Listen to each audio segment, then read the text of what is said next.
सर्वप्रथम माननीय श्री जीवन बहादुर शाही। सम्माननीय सभामुख महोदय, आर्थिक वर्ष 77-78 को बजेट वक्तव्य आएको छ र भर्खरै माननीय आर्थिक मामिला मन्त्रीज्यूले टेबल पनि गरिसक्नु भएको छ छलफलका लागि।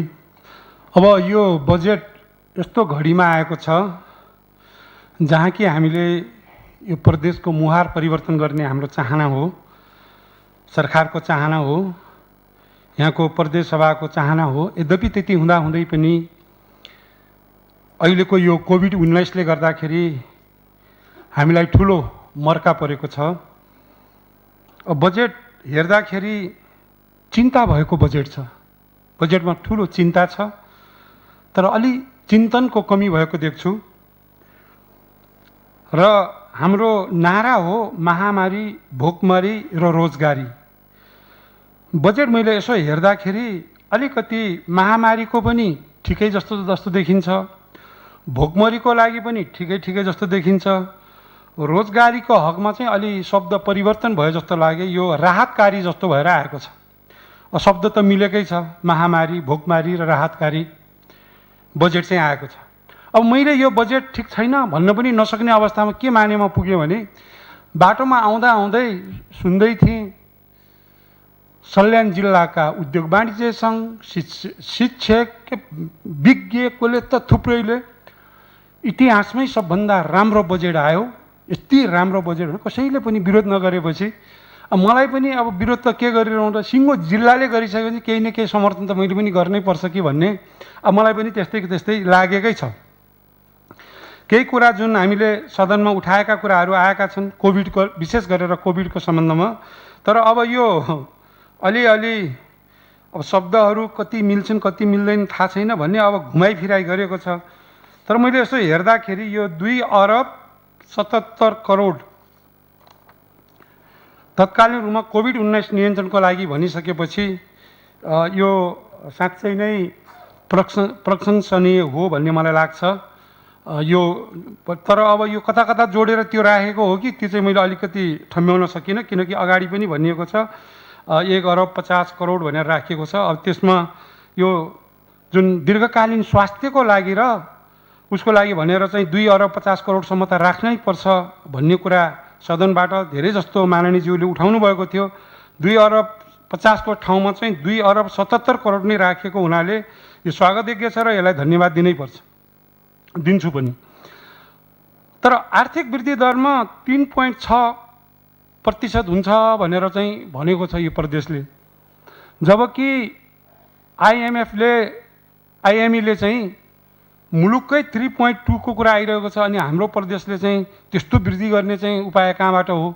कुनै प्रदेशले त 7.6 का कुरा पनि गरेका छन्। लेख्नका लागि हुने भने अगाडि 1 थपिदियो भने 13.6 भनेपछि के नै बिग्रिन्छ र? लेख्नको लागि त बिग्रिने होइन। यसमा यस्ता कुराहरूमा चाहिँ ख्याल गर्नुपर्छ भन्ने मलाई लाग्छ। यी कुराहरूमा हामीले सोच्नु पर्यो। र बजेट आउँदाखेरि अगाडिका सबै प्रत्येक पाइलामा रोजगारी भनेर राखिएको छ।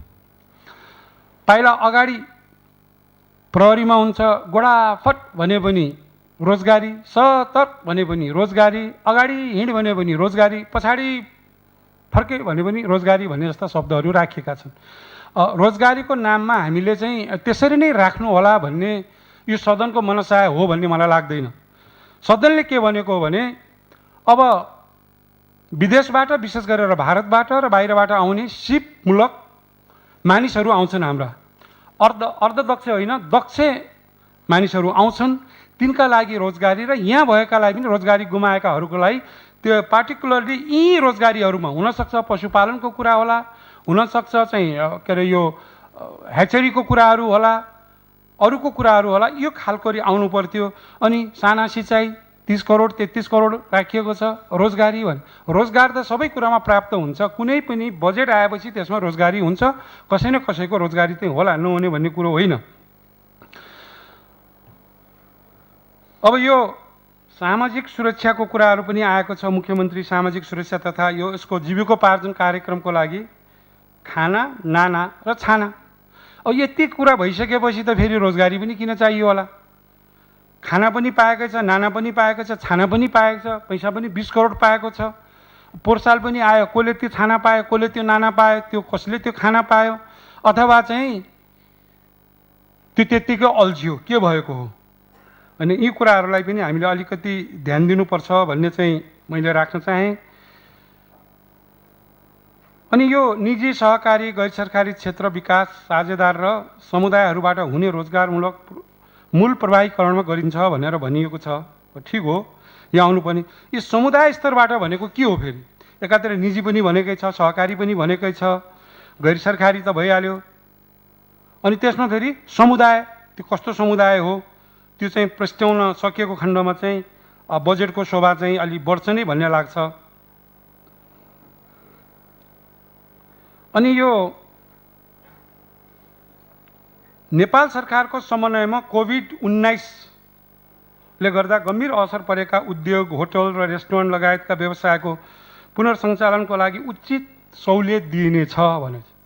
अब यसमा अलिकति के देखिन्छ भने बजेट आयो, हुनु त यो परम्परागत कुरा त्यस्तै नै होला, नीति नै फेरि आएको हो कि भन्ने जस्तो पनि देखिन्छ। धेरै कुराहरूमा नीति नै अब गर्न सहुलियत दिइनेछ भने के दिइनेछ त, कति दिइनेछ त? यहाँ त कमसेकम त्यसको लागि पनि केही बजेटको व्यवस्थापन गरेको छु। अब समन्वय कसको लागि गर्ने? उसँग उद्यमीहरू चाहिँ हामीभन्दा बढी नै समन्वय गर्न जानेकै छन् नि, माथि कुदै छन्। हामीले के समन्वय गरिदिनु पर्ने छ र? हामीले त के हो भने हाम्रो प्रदेशमा भएका, अस्ति पनि हामीले कुरा राखेका थियौँ, यो प्रदेशमा भएका उद्यमीहरू जसले चाहिँ फेरि सञ्चालन गर्न सक्ने अवस्थामा छैनन्, विशेष गरेर चाहिँ यातायात व्यवसायीहरू भयो र उद्योग धन्दा चाहिँ व्यवसायिकहरूमा पनि दुईवटा कुराहरू छ। उद्यम धन्दा गर्नेहरू चाहिँ लाई हामीले गर्नुपर्ने होला, यहाँकै लोकल उद्योग सञ्चालन गर्ने। अब त्यो बाहिरबाट ल्याएर चौचौको व्यापार गर्नेलाई पनि उद्योगी भन्ने त मेरो आत्माले चाहिँ मान्दैन। यी कुराहरूमा हामीले यति व्यवस्था गरेका छौँ भनेको भए त्यो अति उत्तम हुन्थ्यो। अनि अर्को चाहिँ धेरै महत्त्वपूर्ण कुरा छ, रोजगारीका अवसर वृद्धि र विकासलाई सँगै अगाडि बढाउन उल्लेखित कार्यक्रम सञ्चालनका लागि रु 6 अर्ब 54 करोड विनियोजित गरिएको छ भन्ने आएको छ। असाध्यै राम्रो। अब यो रोजगार त गर्नै छ, अब एक मुष्टमा छ। अनि त्यसपछि भूमि व्यवस्था कृषि सहकारीले मागेछ, उसले 81 करोड 88 लाख रुपियाँ माग्यो, त्यसमा जाने भयो। उद्योग पर्यटन वन तथा वातावरणले चाहिँ 43 करोड 73 लाख मागेछ, त्यहाँ जाने भयो। सामाजिक विकासले 7 करोड 10 लाख मागेछ, त्यसमा त्यो जाने भयो। अब यो टोटल जोड्दाखेरि 1 अर्ब 33 करोड 51 लाख हुन्छ। अनि यो 5 अर्ब 20 करोड 49 लाख चाहिँ त्यो कहाँ जाने हो? किनकि माथि भन्यो रोजगारीका अवसर वृद्धि गर्न विकासलाई सँगै अगाडि बढाउन भनिसकेपछि कि त यसरी नै अरू मन्त्रालयमा पनि यसरी छुट्याइएको यो बजेट चाहिँ बाँकी बजेट चाहिँ त्यो एउटा कोषको रूपमा रहनेछ भन्नु पर्थ्यो। बाँकी अब भनेपछि त यो 5 अर्ब 20 करोड 49 अघि हामीलाई दिएको साँचोमा भित्र राख्ने हो कि कता राख्ने हो, यो कुरालाई चाहिँ अलिकति गहिरोपन ढङ्गले चाहिँ राख्नुपर्छ भन्ने मलाई लाग्छ। अब एकातिर यी शब्दहरू, हुन त यी शब्दहरू चाहिँ एकदम सभामुख महोदय यो साहित्यकार मन्त्रीज्यूहरूबाटै आएको होला। अब आजकल त यो मन्त्री भन्न आफूलाई मान्ने भन्न पनि अलि लाज लाग्ने भएको छ। मन्त्री भन्यो, माथिका सांसदभन्दा पनि पोर्टफोलियो तल छ। हामी मानिएको भन्नेहरूको चाहिँ पोर्टफोलियो हेऱ्यो भने गाउँपालिकाको सदस्य सरह पनि छैन। मन्त्रीहरू पनि एउटा चाहिँ यसो पछाडि गाड देखेपछि माथिको युवराज मै हुँ, माथिको भानुभक्त मै हुँ, माथिको बादल मै हुँ भन्ने त्यता छ। हामी पनि मान्ने भन्दै मुन्टो ढल्काएर हिँडेका छौँ, हैसियत त्यो छैन भन्नु छैन।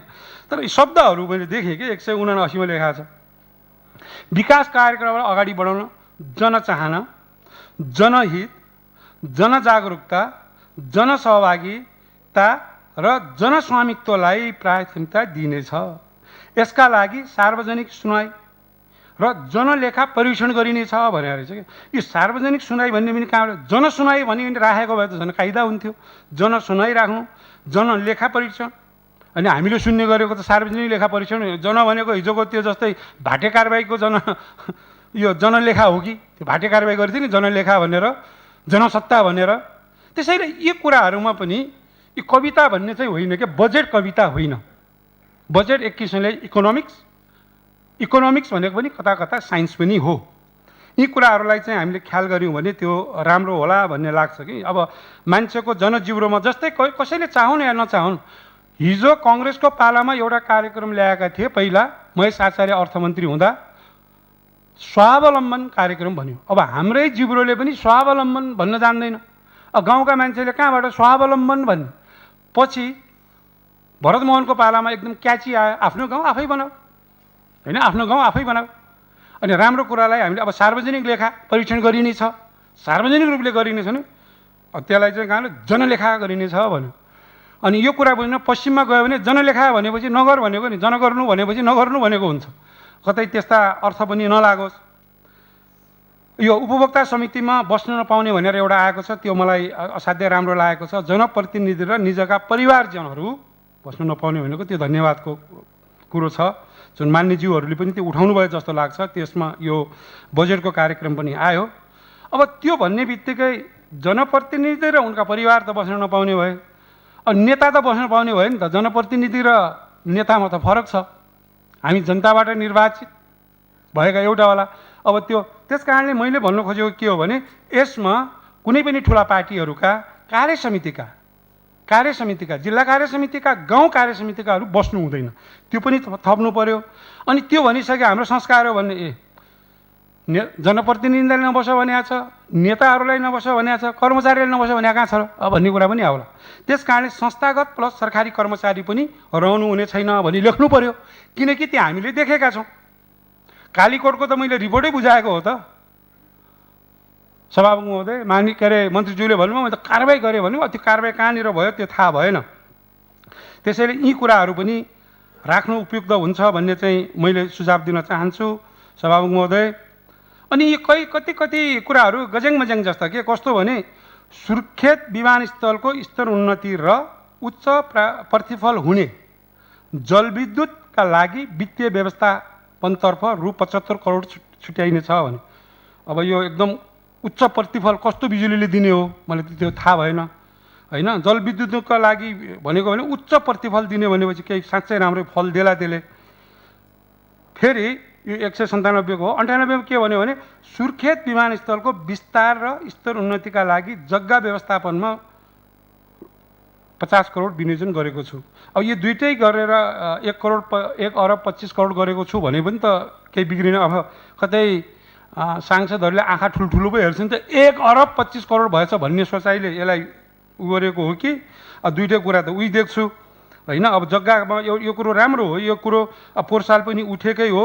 विशेष गरेर चाहिँ यहाँको माननीय ज्यूले, हाम्रो सबभन्दा सिनियर सुर्खेतको माननीय ज्यू एमलाल कडेलले त्यो कुरा पनि निकाल्नु भएको थियो र पोहोर साल नै यो जग्गा खरिद हुन्छ भन्ने विश्वास पनि थियो। त्यो भएको भए अहिलेसम्म 300 मिटर अगाडि बढिसक्थ्यो र हामीले ATR 72 अहिलेसम्म ल्यान्ड हुन्थ्यो यहाँ। त्यो हुने बित्तिकै भाडा दर घट्थ्यो। अब जे होस्, कर्मचारीको लागि, सुविधा भोगीको लागि, INGO को लागि र अरूको लागि भएको छ, तर आम जनताको लागि त तिर्न सक्ने अवस्था छैन। हामीले चाहिँ नेपालगञ्जै जानुपर्ने हो। यी कुराहरूलाई पनि अलिकति के हो मिलाइदिनको लागि पनि म चाहिँ अनुरोध गर्न चाहन्छु। अनि अर्को चाहिँ यो सामुदायिक घरवास भनेर भनेको छ, ब्राकेटमा होमस्टे भनेको छ। त्यसको पूर्वाधारमा विकासमा सहयोग गर्ने भनेर भनिएको छ। असाध्यै राम्रो कुरा हो। तर होमस्टेको अर्थ के हो भने, होटल व्यवसायीहरूले होटल व्यवसाय गर्ने भए, अनि गाउँलेहरूमा सामुदायिक रूपले यो होमस्टे यिनीहरूका भएका घरहरूलाई कसरी सञ्चालन गर्ने, सरसफाइ कसरी गर्ने भन्ने कुरामा हो। मैले सम्माननीय सभामुख महोदय मार्फत भन्न चाहन्छु, पोहोर साल भयो हाम्रा मन्त्रीहरूले पैसा दिनुभयो होमस्टेको लागि। होमस्टे बनेनन्, होम निर्माण भए, आफ्ना घर बने। त्यसैलाई चाहिँ यो होमस्टेको पैसा यसले भने लज्जास्पद कुराहरू हुन्। आफ्नो आफ्नो घर बनाऊ, त्यसको लागि होमस्टे भनेको होइन। उनलाई ट्रेनिङ दिने, सबै कुराहरू सिकाउने, बेड कसरी मिलाउने, अरू कसरी जाने, ट्रेनिङको प्याकेजहरू चाहिँ हो होमस्टेको कुरा। अब पूर्वाधार भनेपछि त मन लागेका साथीभाइहरूको घर बनाइदिने भए, त्यसको लागि यहाँहरूलाई प्रमाण चाहिन्छ भने मैले दिन सक्छु। त्यो मेरो घर भयो, अब मेरो होमस्टे भयो, सरकारले बनाइदियो, मलाई आनन्दै छ त। अब त्यस्तो खालको कुरामा पनि ख्याल गर्नको लागि भन्छु। र अर्को कुरा सभामुख महोदय, यो सम्बन्धित मन्त्रालयको होला, मैले त देखिनँ, वनकै होला के हो, भूक्षय नियन्त्रण र संवेदनशील जलाधार क्षेत्रको संरक्षण गर्ने भनेर भनिएको छ। त्यसैको मुनि के भनेको छ भने नमुनाको रूपमा एक वडा एक पोखरी बनाउने, भू संरक्षण पनि गर्ने भन्यो, जलाधारको पनि संरक्षण गर्ने भन्यो। त्यो पोखरीले जलाधारको संरक्षण हुने हो कि भू संरक्षण हुने हो? फेरि एक वडा एउटा भनेको छ। अब वडाको अस्ति पनि मैले बोलेको थिएँ, अहिलेको वडा भनेको हिजोको गाउँ विकास समिति हो। धेरै गाउँहरू छन्, कमसेकम एक गाउँ भनौँ कि त।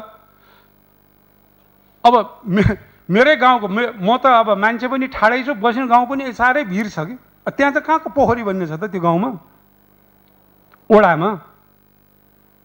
यो खालको किसिमले अलिकति सोचौँ। अब भन्ने एउटा गर्ने अर्को कुराले चाहिँ त्यति राम्रो नदेखाउला जस्तो लाग्छ।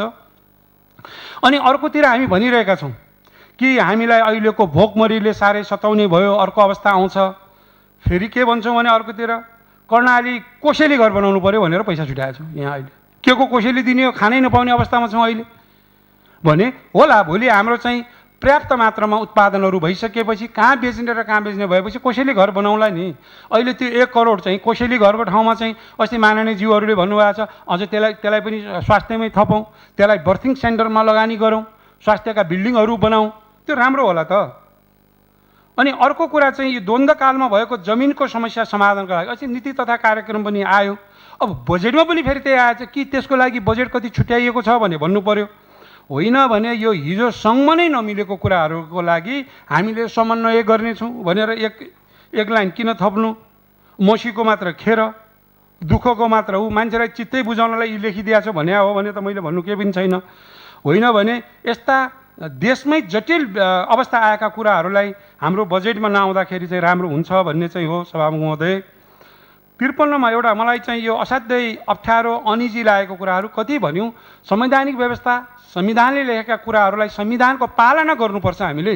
यदि संविधानको पालना नगर्ने हो भने हामीले जस्ता नक्सा बनाए पनि भयो, जे लेखे पनि भयो, आफ्नो मनले गर्ने कुरा हुँदैन।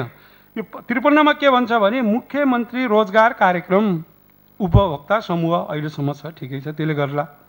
श्रम सहकारी, श्रम कार्यदल र आम जनताको सहभागितामा खाद्यान्नका लागि श्रमसहितको रोजगारी। अब उपभोक्ता समूह को हुन्छ त? ती जनता हुने होला। अनि यो श्रम सहकारी भनेको कहाँ हो, कुन दफाले दियो, कुन ऐनमा लेखेको छ? सहकारी भन्ने त हामीले देखेका छौँ, यो बारम्बार भनियो। अनि हुँदा श्रम कार्यदल भने के त्यो लट्टीसट्टी लगेर अस्ति रुकुम र जाजरकोटी लडे जस्तै लड्ने दल हो कि के हो? यो श्रम दल भने त त्यस्तै जस्तो लाग्यो। अब यस्ता यस्ता खालका कुराहरू ल्याएर अब रोजगारी दिने भनेर चाहिँ सर्व कुरामा त्यसरी लेखिएको छ। यी शब्दहरूप्रति चाहिँ हाम्रो एकदम आपत्ति छ। संविधान त नभएका कुराहरू यसरी राख्न पाइन्न। नीति तथा कार्यक्रममा आयो, ठिकै छ भन्यो, हामीले आफ्नो चाहिँ संशोधन राख्यौँ। अब बजेटमा पनि आएको छ, न बजेट त्यसको छुट्याइएको छ। अनि अर्को कुरा चाहिँ एउटा आएको छ, रु 1 करोडसम्मको आयोजना कार्यान्वयन चाहिँ मेसिन र उपकरणले प्रयोग गरी गर्न नपाइने। असाध्यै राम्रो कुरा हो, तर कस्तो कार्यक्रम त छुट्याउनु पर्यो नि। सडक बनाउने कुरामा हो भने अब बाउसोले खनेर सडक त बन्दैन नि त। 1 करोडको तपाईँहरूले सडक दिनुभयो भने के हामीले के भन्नु पर्यो भने नेपाल चाहिँ गरिब मुलुक हो, हामी कुनै पनि मेसिनरी चिज गर्दैनौँ। अस्ति एकजना मान्यज्यूले भन्नुहुन्थ्यो, दाइ तपाईँ किन यो कुरा गरिरहनु भएछ, यो गाडी साडी मोटरसाइकलको कुरा छोडिदिनुहोस् न, हामी घोडा युगमा जानुपर्छ। सभामुख महोदय, सबैले चाहिँ घोडामा झन्डा हाल्नुपर्ने, के अरे पदाधिकारीले चाहिँ घोडाको कानको बिचमा टक्क झन्डा राखेर त्यो घोडा चढ्ने, झन्डा फटफट फटफट हल्लिँदै जान्छ। अरूले नसक्ने घोडाको पुच्छर समाउने। ओ के त त्यो युगमा जानु पर्यो नि भन्न सक्ला। सिँचाइ जस्ता कुराहरू होइन, पँधेरा कुलाहरू ल्याउने, यस्ता कुरामा गरौँ भने होइन। 1 करोड भनेको पैसा चाहिँ थोरै पैसा हो भन्ने लाग्दैन। 1 करोडले चाहिँ सुर्खेततिर हो भने त मोटरले के अरे मेसिनले खनियो भने त 1 किलोमिटरै बाटो खन्ला त होइन। त्यस कारणले यी कुरा पनि डिफाइन गरौँ भनेको। त्यो गरेको कुरामा तपाईँले खराब गर्नुभयो भने होइन। अब सबै कुरा बाटो पनि छैन, बाउसोले खन भनेपछि त्यो बाटो कहिले पनि बन्दैन। अघि नै भनिन्छ नि रोजगारमूलक साना सिँचाइमा भनेर गरेर चाहिँ सबै रोजगार। अनि अर्को कुरा चाहिँ राम्रो आएको छ यो 127मा शहीद परिवार, बेपत्ता परिवार, घाइते, अपाङ्ग, असहाय, यिनीहरूलाई के गर्ने त हामीले, उनीहरूको व्यवस्थापन गर्ने, सरकारलाई हेर्ने भन्यो। त्यसैसँग के जोडिएको छ भने सडक मानव पनि भनेको छ। अब सडक बालबालिका भनेर त दिनभरि खेल्ने के खानेलाई सडक बालबालिका भने त थाहा थियो। हिउँमा बस्नेलाई हिम मानव भने पनि सुनेकै थिएँ, वनमा बस्नेलाई वन मानव भने पनि सुने। यो चाहिँ सडक मानव भने के हो भन्ने कुरो भयो क्या मलाई चाहिँ।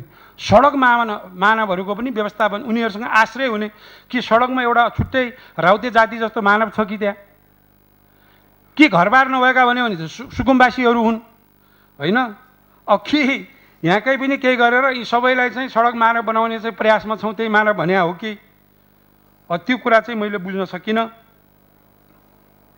अनि साह्रै अर्को राम्रो लेख्नु भएको छ, लोकप्रिय जनता सडक। साँच्चै हो, वास्तवमा कर्णालीको चाहिँ आफ्नो पिकुलारिटी भन्छ नि, हाम्रो आफ्नो भनेको लोकप्रिय जनता सडक यो बनायो भने त्यसलाई चाहिँ समयमै सम्पन्न गर्नको लागि 1 अर्ब 42 करोड छुट्याइएको छ। ती लोकप्रिय जनता सडक कुन कुन हुन्? ती लोकप्रिय जनता सडकको कति किलोमिटर छ, यति किलोमिटर यति पैसाले सिद्धिन्छ भनेर गर्नु पर्थ्यो कि। नत्र चाहिँ यो चाहिँ मैले सधैँ भन्ने गरेँ जस्तै पहिलाको जस्तै सरकारको यो कर्मागत भने 30 लाखको बजेट छुट्याउने, वर्षमा 50-50 हजार दिने जस्तो त भएन। यो कम्प्लिट गर्नको लागि यो बजेट असाध्यै न्यून हो। यो भनेको पक्कै पनि नयाँ बाटोहरू जोड्नु भएको होइन होला, पुरानो त्यसलाई चाहिँ गर्नको लागि पनि म आग्रह गर्न चाहन्छु। अनि अलिकति कुरा अघि पनि भन्नु त, कार्यक्रम एकातिर कार्यान्वयन गर्ने अर्कोतिर। अब त यो बजेट आएपछि अर्को यो आइसकेपछि मलाई के लाग्छ भने सत्तापक्षका पनि सभामुख महोदय 1-2 जना मान्यज्यूले बोलिसकेपछि अब यो हामीले बोल्नुको पनि अर्थ छैन, किनकि अब यो सबै भन्छ कार्यविधिबाट हुन्छ। सबै चाहिँ बजेट चाहिँ यतिले दिएको अधिकार प्रयोग गर्दै अनि कार्यविधि निर्देशिका यतिसम्म छन् कि कुनै मन्त्रालयको त 48 सम्म कार्यविधिहरू छन्, 48 वटासम्म। अनि यहाँहरू जस्तो भन्ने ऐनले के भन्छ कार्यविधिको, पहिलाको ऐनले पनि के भन्छ, उसको दफा 8ले चाहिँ अधिकार छ, कार्यविधि बनाउने अधिकार दिएको छ। तर के भनेको छ भने प्रदेश सरकारले भनेको छ। बुझ्नु पर्यो, प्रदेश सरकार भने के हो, मन्त्री भने के हो, त्यो बुझ्नु पर्यो क्या। प्रदेश सरकारले बनाउन सक्ने छ र प्रदेश सरकारले आफ्नो अधिकार प्रत्यायोजन गर्न सक्छ, त्यसमा पनि कार्यविधि ल्याउनुपर्छ। त्यो कार्यविधि बनाएर यी कुराहरू चाहिँ तपाईँको जिम्मामा लगाइएको छ। अनि मन्त्रीले पनि फेरि त्यो गरेर सचिव स्तरीय पनि हुन्छ, यी कुरा नहुने भन्ने कुरा होइन। तर विधि त मिलाउनु पर्यो नि, विधि नमिलाएर फटाफट दियो भने त अब किन यो यत्रो चाहिँ कुरो हामीले गर्नुपर्ने कुराहरू पनि केही पनि छैन। अनि अर्का चाहिँ कति राम्रो छ क्या, पुँजीगत बढाउने, चालु घटाउने, प्रशासनिक कटाउने, संसद सबलाई लडाउने। क्या गजबको छ यो कुरा चाहिँ के हुन्छ? साँच्चै कटाउने कुरामा जाउँ, कटाउने कुरामा हामी गएनौँ सभामुख महोदय। हामीले के भन्यौँ भने घुमाएर किन लाज मान्नुपर्ने कुरा के छ सभामुख महोदय? लाज मानिएको छ यहाँ। बेरोजगार मूलक पूर्वाधार विशेष कार्यक्रम 1 अर्ब विशेष क्षेत्र विकास कार्यक्रम, क्षेत्र विकास विशेष कार्यक्रम भनेर ल्याउनु पर्थ्यो नि। ल्याउने हो भने मै माग्ने ढुङ्ग्रो लुकाउने, दुनियाँलाई देखाउँदाखेरि यो त चाहिँ रोजगारको, यो गलत हो। यो अहिलेको लागि, यो वर्षको लागि यो कार्यक्रम ल्याउनु हुँदैन। यो पनि कोभिड नियन्त्रणको लागि र खाद्यान्नको लागि र रोजगारीको लागि नै यो पैसा राखौँ। सम्माननीय सभामुख महोदय, मेरो एकदम ठुलो चाहिँ अनुरोध छ। पहिला साल हामीले राख्यौँ कर्णाली प्रदेश पूर्वाधार विशेष कार्यक्रम भनेर राख्यौँ, ठुलो चाहिँ यहाँ चाहिँ भयो। त्यो बेला ठिक थियो, सबै प्रदेशले राखे। यी प्रदेशले गरौँ न त, हामीले यो गर्नु के? यसो भनेपछि त सरकार त्यस्तै थियो, हामी मान्ने पनि यस्तै भयो। यदि त्यो हो भने हामी मान्नेलाई पनि मुखमा चुक लगाएर ढ्याङढ्याङ्गै ढालेको हो भने सम्माननीय सभामुख महोदय, म सम्माननीय सभामुख महोदय मार्फत चाहिँ म अनुरोध गर्न चाहन्छु माननीयज्यूहरूलाई पनि, यो बेलामा यहाँको सांसद, यहाँको सभासद, यहाँको सभा साँच्चै नै सरकारलाई पनि साथ दिन चाहन्छ। र यस्तो बेलामा चाहिँ हामी अब यो रोजगारी भने यो शब्दले त के हुन्छ भने हामीले प्राप्त गरेको पैसा सबलाई रोजगार दिनुपर्ने हुन्छ। के रोजगार? घाँस काट्ने रोजगार, बाटो बढार्ने रोजगार। युवाको त्यही भएको हो नि त। प्रधानमन्त्री रोजगारको के भयो? पोहोर साल फोटो आएकै हो नि त। मुख्यमन्त्री रोजगारको त्यही हुनेवाला छ। होइन, विभेद नगर्ने हो भने यदि तपाईँले यति छुट्याइसक्नुभयो, अब ती 16 जना माननीयलाई पनि किन छुट्याउने त? 40-60 गर्नुहोस्। निर्वाचित भएर आएकाले निकै दुःख गरेका छन्, मेहनत गरेका छन्, यो प्रदेशका क्षेत्रका भने छन्, गाली गरेका छन् हो। ल उनलाई 5 भयो, 40-60को हिसाबले यो के अरे समानुपातिक मान्यज्यूलाई 2 करोड राखिदिउँ। सक्नुहुन्छ 3 करोड राख्नुहोस्, सक्नुहुन्न भने 2 करोड राख्नुहोस्। 16 दुनी 32 करोड त हुन्छ नि। एकातिर हामी यहाँ के भन्छौँ भने विभेद गर्नुहुन्न है भन्छौँ। अब अर्को कुरा विभेदको कुरा छ यहाँ सभामुख महोदय, छुवाछुत गर्नुहुन्न, छाउपडीलाई गर्नुहुन्न, यो विभेद हो भन्छौँ। अनि चाहिँ दलितका छुट्टै छात्रावास बनाउने, अनि दलितका छुट्टै कार्यक्रम बनाउने, छाउपडीका भोलि गोठ बनाउने कुरा आउला। त्यो उनीहरूलाई अलिकति स्ट्यान्डर्ड एट्याच टोयलेट सहितको कोठा बनाइदिने भन्ने कुरा आउला। हामीले के भनेको यो मुलुक छुवाछुत विहीन हो। छात्रावास बनाउनुहोस्, राम्रो कुरो हो त्यो। त्यसमा सबै कुरा विपन्नहरू राखौँ न। बाहुन त्यहाँ होस्, क्षेत्री त्यहाँ होस्। अहिले भन्ने गरी मलाई त दलित भन्ने शब्द मलाई भन्नै मन लाग्दैन। जुन सामाजिक दृष्टिकोणले चाहिँ हेपिएका चाहिँ उनीहरूलाई सबभन्दा बढी राख्नुहोस्। अनि पनि त्यो मिक्सअप हुने भयो त यो दलित छात्रावास भोलिबाट आउनेछ, यो उपाध्याय बाहुन छात्रावास त्यहाँबाट आउनेछ, यो ठकुरी छात्र, यो भनेको के हो? यो कुनै मानिसहरूले आफ्ना कुनैलाई छ नि त। हामीले शिल्पकार भन्ने शिल्पकार वर्ग भनौँ न। त्यसैले म जुन स्कुलमा पढेको थिएँ सभामुख महोदय, त्यो स्कुलमा पछाडि जात लेखिँदैन। मेरो चाहिँ 364 नम्बर हो, जीवन 364 भन्थ्यो, जात भन्दैन थियो। म जुन स्कुलमा पढेँ 364, 365, किनकि जातीय विभेद हटाउनको लागि हाम्रो यो प्रयास हो नि। आज हामीले छुट्टै एउटा छात्रावास बनाउने हो भने जातीय विभेद घट्यो कि बढ्यो? यो कुरालाई चाहिँ हामी भन्न चाहन्छौँ सभामुख महोदय। अब यो अर्को एउटा कुरो चाहिँ मैले अन्तमा यो 33 मा लेख्नुको यो हिल्सा सिमकोट सडक स्वदेशी विदेशी स्रोतलाई परिचालन गरी भनेर राख्नु भएको रहेछ सभामुख महोदय। त्यो रकम कुन ढुकुटीमा छ र परिचालन गरिने हो? हामीले जानेको कुरा त के हो भने सभामुख महोदय, भएको रिसोर्स छ यति हामी परिचालन गर्छौँ। त्यस कारणले कि त त्यसको नाम नदिउँ, नाम दिने हो भने प्रदेशले पैसा छुट्याउँ, यति पैसा चाहिँ यसको लागि राखेको छ भनेर छुट्याउनु पर्यो। त्यो नछुट्याउने समन्वय गरिन्छ, परिचालन गरिनेछ भनेर यस्तो खालको नीतिगत कुरा आयो। र सभामुख महोदयलाई म चाहिँ एकदम धन्यवाद दिन पनि चाहन्छु। र आज एउटा कुरा म गत सालको कुरालाई स्मरण गराउन चाहन्छु सभामुख महोदय। यो नेपाल अधिराज्यमा हाम्रो मात्र प्रदेश हो जसले बजेटको छलफल भइसकेपछि बजेटलाई परिवर्तन गर्यो। यदि बजेटलाई परिवर्तन नगर्ने भने छलफलको त कुनै छैन, गरिसक्यो, हुन्छ भन, हुन्न भन भनेर जानुपर्ने हो। त्यो अवस्था यहाँ आयो र गरियो। अहिलेको कुरामा पनि सबै माननीय ज्यूहरूले बोल्नु होला, किनभने अब यहाँ नियुक्त गरेका सिओहरू चाहिँ काठमाडौँमा छन्, अनि सिओ पठाउँछन्, यहाँ धागोले सिलाउँछन्। त्यो खालको अवस्था चाहिँ नहोस्। त्यस कारणले यहाँ परिवर्तन हुने कुराहरूमा चाहिँ परिवर्तन गर्न सकिने परम्परा गरौँ। जो बेलायतलाई संसदीय व्यवस्थाको जननी भन्छ त्यहाँ पनि परिवर्तन गर्छन्, अमेरिकाको सिनेटले पनि परिवर्तन गर्छन्। यहाँ पनि आएका माननीय ज्यूको कुराहरूलाई ल्याएका कुराहरूलाई हामीले गरौँ। अझै पनि मेरो आफ्नो त अझै धारणा भन्ने हो भने यो छरपष्ट कहीँ नदेखिएको छ कि। अब एकातिर चाहिँ अगाडि भन्दाखेरि एकदम राम्रो कुरा कहीँ भएन, तर लुकीचोरी खाने बाटोहरू चाहिँ धेरै देखिएको छ। त्यो चाहिँ नहोस् भन्ने कुरा राख्दै र राम्रो गरेको कुरालाई चाहिँ धन्यवाद दिँदै र यो चाहिँ 1 अरब 20 करोड त्यो पनि अहिले हामीलाई दुनियाँले चाहिँ थुक्क गर्नेछन्। जसरी सुदूरपश्चिममा अहिले आइरहेको छ, यही बेलामा चाहिँ पैसा नचाहिएको कसलाई होला सभामुख महोदय? त्यहाँ के गरियो भने सबैका चाहिँ तलब बढाइयो, सारा गरियो। यस्ता कुरा नहोस्। र अर्को कुरा म अहिले यसैमा म भन्न चाहन्छु, किनकि हाम्रो पनि स्थानीय तहहरूको सेवा सुविधा आउँदैछ सभामुख महोदय। यो कतै बागमती जस्तो र यता 5 नम्बर जस्तो हिजो त्यो थियो, अब घट्यो भने डबल गर्ने काम पनि नहोस्। उनीहरूले पाउने सेवा सुविधा जुन छ त्यो पनि पाओस्। त्यो कुराहरूलाई राख्दै जुन अहिले चाहिँ प्रशासनिक खर्चहरू घटाउने कुराहरू आएका छन् त्यो साँच्चै घटाइयोस्। र यहाँ भन्ने उता चाहिँ हाम्रो हातमा चाहिँ डाडु पन्यु छ, अगाडि जान्छ भन्ने कुरा नहोस्। यही कुराहरू चाहिँ मैले यहाँ राख्दै आफ्नो भनाइ टुङ्ग्याएँ। त्यसको लागि मलाई बोल्ने समय दिनुभएकोमा सभामुखज्यूलाई धन्यवाद दिँदै बिदा हुन्छु। धन्यवाद। जय नेपाल।